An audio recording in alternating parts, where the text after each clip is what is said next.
నమస్కారం అన్న. నమస్తే. మీ పాట వలన రేవంత్ రెడ్డి గారు సీఎం అయ్యారు. ఎలా అనిపిస్తుంది అన్న అసలు?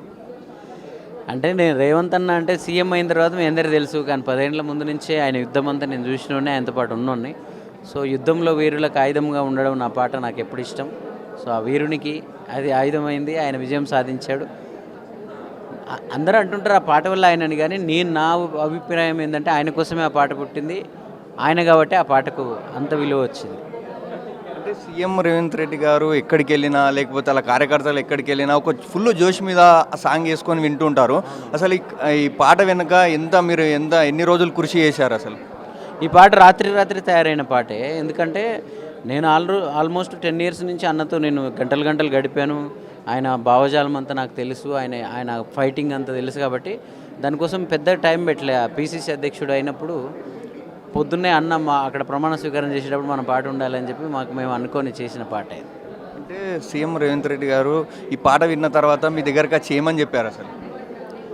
అంటే మాది అందరిలాగా ఏదో ఒక పాట చేస్తే ఆయన ప్రశంసించడము లేకపోతే పిలవడము దానికి ఇవన్నీ కాదు.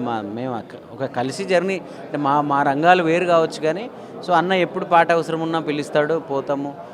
అది ఎప్పుడు మ్యూచువల్గా మేము ఉండేదే. సో ఆయన విజయం అనేది ఆయన ఒక్కడి విజయం కాదు, ఆయన యుద్ధం ఆయన ఒక్కడి యుద్ధం కాదు. మేము కూడా ఒక యుద్ధం లాగే దాన్ని చేసాం. ఈ పాట తర్వాత ఇంకేమైనా పాటలు చేస్తున్నారా రేవంత్ రెడ్డి గారి? అన్న మధ్యలో గవర్నమెంట్ స్కీమ్ల పాటలని చేస్తున్నా ఎప్పుడు అవసరం. ఇప్పుడు నేను సినిమాల మీద ఎక్కువ ఫోకస్ పెట్టాను, సినిమాల్లో బిజీ ఉన్నాను. రేవంత్ అన్న కూడా ఎప్పుడు కలిసినా పెద్ద సినిమాలు చేయాలి నువ్వు, నేను వాళ్ళకి చెప్తా వీళ్ళకి చెప్తా అంటుంటాడు. సో ఆయన కూడా నన్ను పెద్ద మీడియేటర్గా చూడాలని ఉంటాడు. నా అవసరం ఉన్నప్పుడు ఆయన పిలుస్తారు, నేను చేస్తూనే ఉంటాను. అంటే పొలిటికల్లో తొందరగా ఆఫర్లు వస్తాయా సాంగ్స్ వేయడానికి, లేకపోతే సినిమాలో తొందరగా వస్తాయా అనుకుంటున్నా? నేను చేస్తే పొలిటికల్ రోజు 10 పాటలు వస్తాయి నాకు. సో బట్ నేను చెయ్యను. నేను ఎక్కువ సినిమాల్లో బిజీ ఉంటాను. ఎప్పుడైనా ఎవరైనా తప్పదు, ఏదైనా పెద్ద లీడర్లు స్పెషల్గా ఫోన్ చేసి అడిగారు అనుకోండి, ఆ అప్లికేషన్లో చేస్తుంటాను అంతే. అంటే ఫిలింలో ఆంధ్ర వాళ్ళకు తొందరగా ఆఫర్లు వస్తాయి, తెలంగాణ బిడ్డలకు ఆఫర్లు రావాలంటే చాలా కష్టమని అంటారా? నిజమేనా? ఇప్పుడు గరివిడి లక్ష్మి అనే ఒక సినిమా ఉంది, ఉత్తరాంధ్ర బ్యాక్డ్రాప్. అది ప్రొడ్యూసర్లు ఆంధ్ర వాళ్ళే, డైరెక్టర్ ఆంధ్రానే. మరి నేను తెలంగాణ వాడిని, నన్ను ఒక స్లాంగ్ బేస్డ్ ఉన్న సినిమా కూడా నన్ను మ్యూజిక్ డైరెక్టర్ పెట్టారు కదా. అలా ఏం లేదు, మనం నిలబడాలి అంతే. మనదైనా రోజు వచ్చేంత వరకు మనం ఇక్కడ వెయిట్ చేయాలి. అది ఏ ప్రాంతంలో అయినా కావచ్చు. మనం ఏంటో ప్రూవ్ చేసుకొని మన అవసరం ఆ కంటెంట్స్కి ఉంది అనేది మనం క్రియేట్ చేయగలిగితే ఎవరైనా వస్తారు. అలాంటి ఏం లేదని నేను అనుకుంటాను. అంటే రేవంత్ రెడ్డి గారి కాకుండా కేసీఆర్ గారికి కూడా వీళ్ళ సాంగ్స్ చేయమంటే చేస్తారా? చేశాను. నేను కేసీఆర్ కూడా ఏ పల్లె పిల్లోడో చేశాను.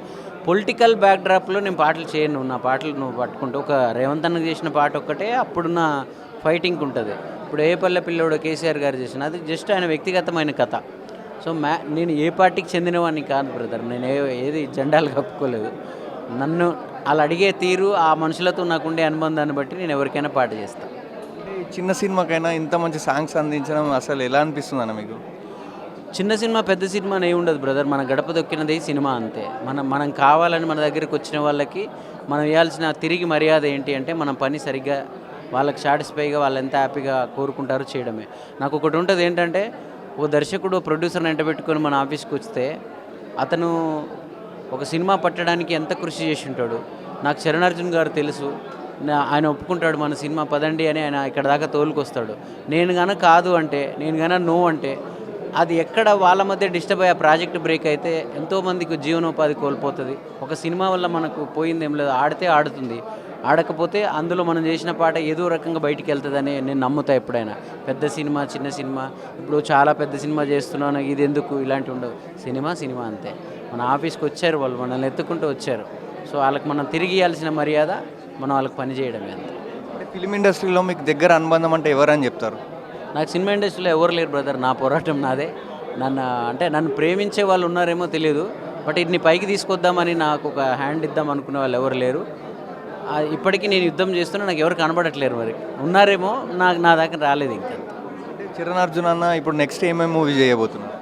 నాది ఇప్పుడు గరివిడి లక్ష్మి పీపుల్ మీడియాలో మొత్తం మ్యూజిక్ బేస్డ్ సినిమా, ఒక ఫోక్ సింగర్ బయోపిక్. అది హుషారు పిట్టలని సురేష్ ప్రొడక్షన్ వాళ్ళది సినిమా ఉంది. ఇంకా కొన్ని ఒక తెలుగు తమిళ్లో ఒక సినిమా చేస్తున్నా. ఇప్పుడే కొంచెం మనల్ని కూడా ఇప్పుడే పట్టించుకుంటున్నారు. ఆల్ ద బెస్ట్ అన్న. పొలిటికల్లో ఎలా మీ సాంగ్స్ ఎలా హిట్ అయ్యాయో ఇందులో కూడా హిట్ కావాలని కోరుకుంటున్నాను.